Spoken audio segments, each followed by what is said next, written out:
يا صباح الفل او مساء الفل حسب التوقيت اللي بتشوفوني فيه.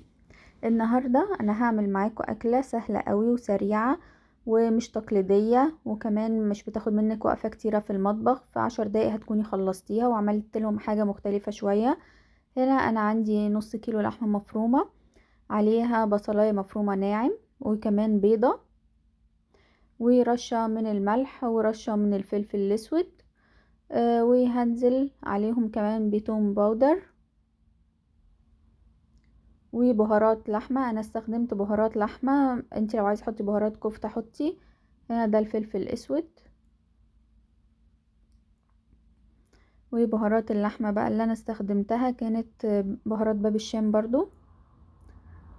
ممكن تستخدمي اي بهارات انتي بتحبي طعمها في الكفتة او في الاكل عامة حطيها، ده طبعا بيرجع لذوقك. وحطيت كمان كبيبة صيني، انا عن نفسي بحب الكبيبة الصيني في اللحمة بالذات. هنا حطيت بابريكا مدخنة. وهعجن بقى الكلام ده مع بعض كويس قوي.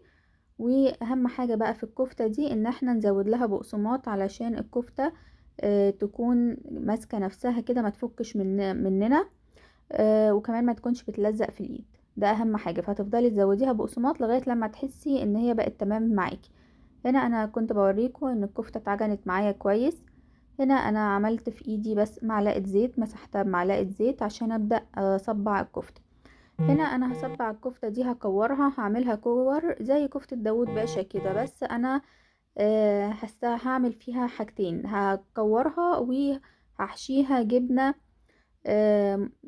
مبشورة، اي جبنة عندك. انا هنا حشيتها جبنة شيدر، ممكن تحشيها موتزاريلا، اي نوع جبنة عندك انت حابة تحشيها احشيها، او ممكن ما تحشيهاش. انا هعمل جزء بالجبن وجزء من غير جبنة. هنا دي انا كنت بوريها لكم انا بحشيها ازاي بالجبنة.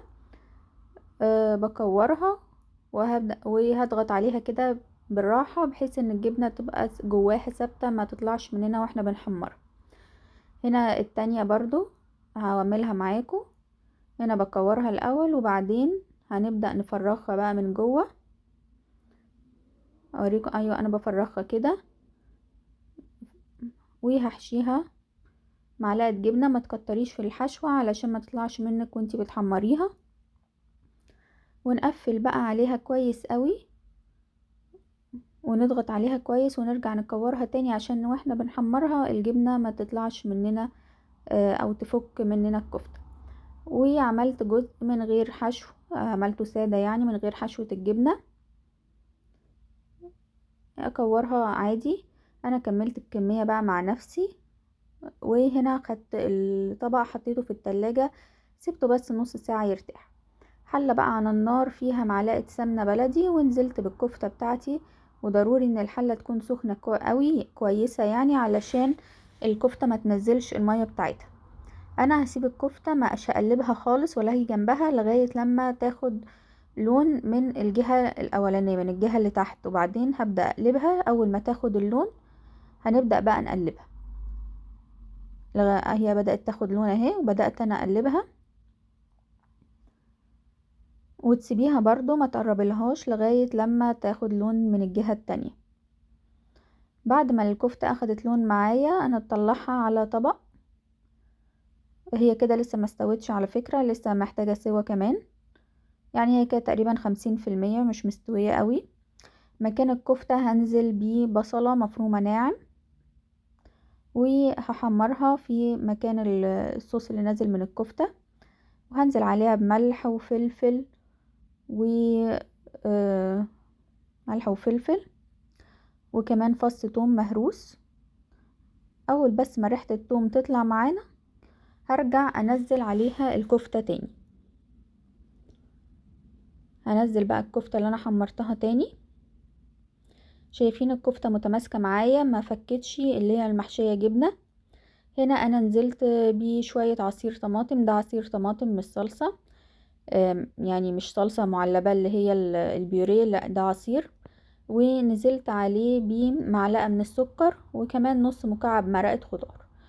مش عايزة اضيف المكعب المرقة، مش ما هوش مشكلة خالص.